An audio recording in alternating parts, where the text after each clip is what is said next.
Hey guys, what is going on? I hope you all are doing well today. Elliot here. Welcome back to the Fragrance Well. So we're going to focus on another centralized note used in perfumery. It's going to be one of the most popular ones, and that is going to be the note of rose.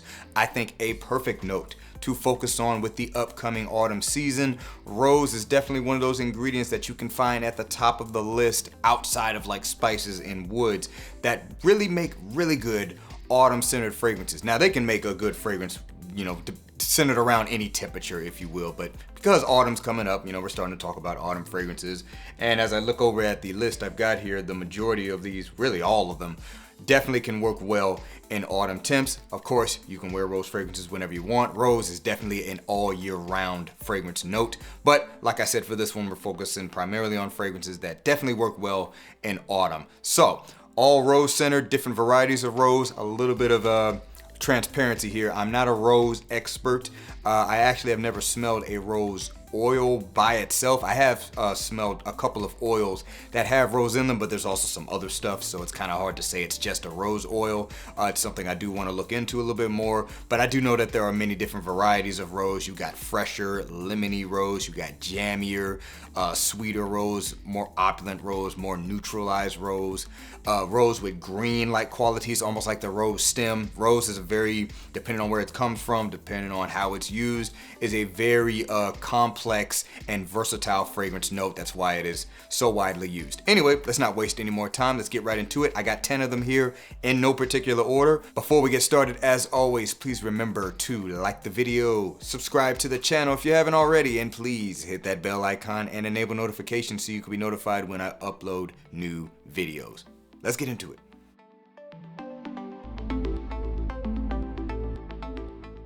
Alright guys, let's kick it off with one coming from Amouage, and this is Lyric Man. Amouage Lyric Man. Now, from the house of Amouage, this one doesn't necessarily fall into the more popular Amouage fragrances, but let me tell you, I think this one is underrated in terms of Amouage fragrances. Anybody that likes the house of Amouage and likes Lyric will agree with me. This is an excellent rose fragrance. I find this to be a little bit more of a jammy rose, but also a very green and stemmy rose as well. So a little bit of variety in there, but more jammy to me than anything. Incensey green notes aiding with it. A little bit of a pine smell, some lime-like citrus. There are some sweeter notes. There's a couple of resins in there. I think there's myrrh and stuff like that in here. A little bit of a dry woodiness, musk as well. Very luxurious, opulent smelling rose fragrance that is definitely masculine centered in my opinion. Sure, women can wear this. There is actually a woman's version of this. Haven't got my nose on it. I would love to see how that one compares to this, but for me, this is a masculine rose fragrance, and I kind of meant to mention it in the intro.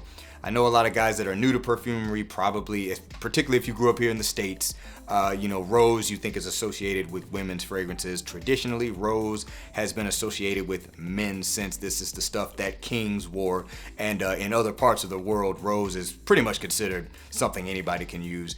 And I think that trend is changing. Later generations may see rose as more of a masculine and feminine thing, just depending on what it's paired with. For me, this one is definitely a masculine rose scent. Once again, from Amouage, this is Lyric Man. Alright, let's move on to one from Savoir Faire, and this is going to be the Whiskey Rose. Savoir Faire, the Whiskey Rose.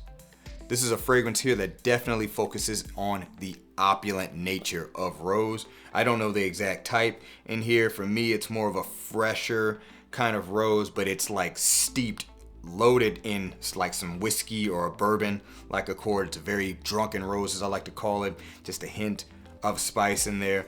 Very leathery at the base, some oud and exotic wood-like characteristics with it as well. Love the way this stuff smells. It's very mysterious smelling rose fragrance. For me, this is a little bit more masculine of a rose scent, mainly with how the leather comes across in my opinion, but you know what, a woman could wear this. However, I do think she would be wearing a scent that comes across a little bit more masculine. But this is a very intoxicating scent profile for me because it is so mysterious but so opulent and so luxurious at the same time.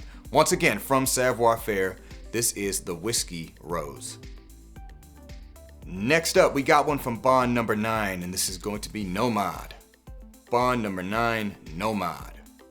So this one here is a much more jammy, sweet rose fragrance. It's actually a rose oud fragrance. The oud characteristics in here for me are a little bit more so in the background. This is a very fruity fragrance. I think there's lychee or pear, some kind of fruity note like that. A lot of vanilla, very sweet, very rich, very decadent, if you will. I would say that this one here, men could certainly rock this. Plenty of men do, but this one definitely has more of a feminine vibe. Again, it's heavy on the fruitiness, heavy on the sweetness, very jammy rose fragrance. It's not like Parfums de Marly de Lena in terms of how it smells, but I would say in the way it's kind of behaving in terms of it being a very rich and sweet, fruity rose fragrance, it's kind of walking that vein. So that's why I say this one leans feminine here, but men can certainly rock this. Definitely a very rich and opulent rose fragrance. Once again, from Bond number 9, this is Nomad. All right, let's move on to one coming from Zaharoff. It's going to be Signature Rosé. Zaharoff Signature Rosé. All right, so with this one here, what you get from this and what I love about this one is you get a variety of rose flavorings with this. You get a lemony, fresh rose. You get a little bit of a jammy and sweet and rich rose. You get the green stemmy like rose in this. It's a variety of roses with this fragrance. So Signature Rosé is definitely a very appropriate name with the scent. Mixing with all those variety of rose, you basically got a little bit of an incensey and rich woody, kind of dry woody and green base to it. And that just kind of grounds it all together. I would say for me, this scent actually leans a little bit masculine. You would think with all that rose going on and really even the way the bottle looks that it might be more unisex, leaning feminine. To me, it's just got masculine characteristics to it because of the green nature that it has, the woodiness. It has a little bit of a bite to it. There may be some spice in here, but I don't think it's spice. I could be wrong. But it just has a little bit of an edge to it that I think pulls it masculine. If it didn't have any of those features, then this would definitely be a feminine rose fragrance. So yeah, once again, coming from Zaharoff, this is going to be Signature Rosé. All right, guys, we're going to move on to one coming from Kajal. This is going to be Lamar. Kajal Lamar. Now, this one here is going to be one of those fragrances where rose is present, but it's not actually the star player in the fragrance. If you know my description of this, I call it kind of like a effervescent, bubbly wine kind of smelling fragrance with like fruity notes or sparkling wine or something of that nature, because there's red fruits in this. Pineapple has an effervescence to it, a little bit of a spiciness, has a really mellowed out sweetness to it. But I think tying all of that together is actually going to be rose-like notes, and probably more so of the fresher type of rose. I don't find this fragrance to be very rich overall. So that includes the sweet notes as well as any rose that is in this. So for me, it's just kind of a fresh rose that just kind of ties those two elements together. But no denying it, this fragrance is using the rose in a way that, you know, makes it a really key makeup part of this fragrance. If you took the rose out, I think it would come across completely differently. Once again, coming from Kajal, this is Lamar. Moving on, next one is coming from Cartier, and this is going to be Declaration d'un Soir. Cartier Declaration d'un Soir. So what you're going to get from this is going to be what I would call a dry, spicy rose fragrance. It's got a little bit of a pepperiness to it, but it's not over the top, but it does have kind of a cumin-like smell. I'm actually going to go ahead and spray it. I wasn't going to spray it, but I'm going to spray it because I can't smell it from the atomizer at all. No cap on it or nothing.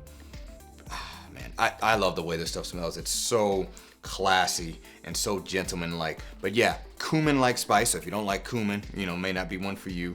But overall, a kind of a spicy, lemony, and green rose. I really get a good amount of the rose stem-like smell with this fragrance. And then I think there's just dried woods to kind of ground it all together. Very classy scent, very gentlemanly scent. And it is kind of a fresher fragrance in nature. It doesn't have a lot of richness to it, particularly with how dry it is. But the scent profile, many believe, is really good for autumn. I would agree, although I would wear this at any time. And also, it's kind of like a really good office scent, so it might not really matter what the temperature is if you're indoors all the time. Once again, from Cartier, this is Declaration d'un Soir. All right, next one is going to be coming from Moschino, and this is going to be Toy Boy. Moschino, Toy Boy. You know, the trend-setting, well, not really trend-setting, but the hype-getting fragrance just based on the bottle when it came out. Also, credit to this fragrance and this house and the perfumers for making something that is, you know, sits in the designer world, but is very different, really pushing the envelope on what a scent could be. So this one, similar to Declaration, is a spicy rose fragrance, but where I said Declaration was spicy but not really over the top, this one is spicy and over the top. This is a very peppery rose fragrance. Rose in here, probably more of the fresh variety, and you know, maybe a little bit green as well. Kind of similar to Declaration, but not quite. But the pepperiness of this one is that much more pungent, well, not really pungent, but like nostril stinging kind of pepperiness to it. When you spray this on skin, that spice really comes out, and then it's combined with ambery and woody notes. Very heavy on the aroma chemicals, so you know, hard to kind of tie it into anything specifically. So it just kind of has those characteristics to it. Very divisive, I would say, in terms of a scent profile. I know I love the way this stuff smells, but I like fragrances that push the envelope a little bit, so not necessarily for everyone. And I know you can get this for a really good price, so you know, don't jump on it just because it's cheap. Get your nose on it first if you can. I'm pretty sure you can get samples of this. But yeah, definitely a very spicy rose fragrance, one that I do think kind of lends itself being a good choice for the autumn if that's what you want to go for. Once again, from Moschino, this is Toy Boy. All right, we got one coming from Thameen, London, and this is going to be Amberoon. Thameen, Amberoon. Now this is another fragrance where the rose is present, plays a role, but it is not the star player. Given the name, it's all about the amber with this. But this is basically a rose and patchouli fragrance with a very heavy ambery base. It's kind of Thameen's play or take on something similar to Ombre Nuit from Dior, but they do put their own spin on it. Lots of rich and opulent, I would say, not really jammy, but just very rich rose in this. Very ambery in nature, obviously, as the name implies. Loads of patchouli in this. That's why I say it's almost more of a rose patchouli ambery fragrance. The amber notes in this, you know, are kind of just the bed of the fragrance, and of course when it dries down you get a little bit more of that, but it is heavy on the patchouli and the rose-like characteristics when you first spray it on. A little bit of spice in this as well. Definitely a really good choice for the cooler months in general. This one can be maybe a little bit too overwhelming in warmer temperatures. I've worn it in warmer temperatures, but it has some weight to it. It's a thick fragrance and you don't need a lot of sprays, and I find that this one leaves very strong sillage and projection for those of you who might care about that. Once again, from Thameen, this is going to be Amberoon. All right, next one is coming from Arabian Oud, and we have got Tarteal Gold here. Arabian Oud, Tarteal Gold. So right here we got a saffron, rose, and oud fragrance. Had to put at least one of those in the list if I'm talking about rose. And I would say with this one, the rose is one of the stronger notes in the fragrance. You know, with a saffron, rose, oud fragrance, you can have kind of any combination of those three, and sometimes you get more of the oud, sometimes you get more of the saffron, sometimes you get more of the rose. For me, a little bit more about the rose in here. It's a rich and opulent rose, not too jammy, but it does have that thicker nature to it, if you know what I mean. This one also makes a lot of use of ambery notes and musk, vanillic notes, so it's a little bit sweeter, a little bit more delicious, gourmand-like in nature. The saffron, while present, is not overbearing. Sometimes I think that can be a little bit screechy at first when it first gets sprayed on, but it has that spice element to it. Very nice and balanced, very rich and opulent, sexy fragrance here. This one to me, 100% unisex in my opinion. I forgot to mention that about some of the other fragrances, but we'll just pick it up here. This one is unisex, but yeah, if you like saffron, rose, and oud fragrances, there's obviously a lot of varieties of those out there, but this is certainly a good one in my opinion, at least one of the better ones. Once again, from Arabian Oud, this is Tarteal Gold. All right, and to wrap it up, coming from Parfums de Marly, this is Carlisle. Parfums de Marly, Carlisle. Now this is another one where the rose is certainly present, definitely a main actor, but not the lead actor in this one in my opinion, mainly because I don't really get a lead actor out of this fragrance. This is a very rich and opulent fragrance that makes use of like apple notes, fruity notes, the rose itself, sweeter notes, ambery notes, patchouli, a strong player in how this fragrance comes across.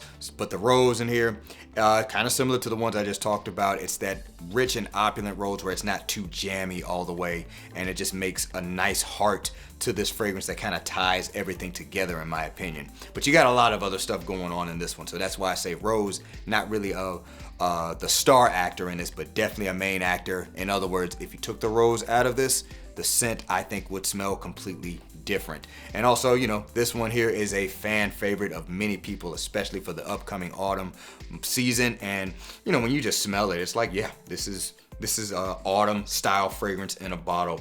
It's sweet, it's rich, it's ambery, it's warm, it's inviting. I mean, the kind of stuff a lot of people tend to go for when the temperatures cool down. Once again, coming from Parfums de Marly, this is Carlisle. Alright guys, that is going to do it for this video. Let me know down in the comments below if you are a fan of rose as a fragrance note, and put some of your favorite rose fragrances down in the list below. Would love to see what you guys have to say. Thanks again for watching all the way into the end. I really do appreciate you guys. Please remember to be well and smell well, and I'll see you in the next episode of The Fragrance Well. Have a good one.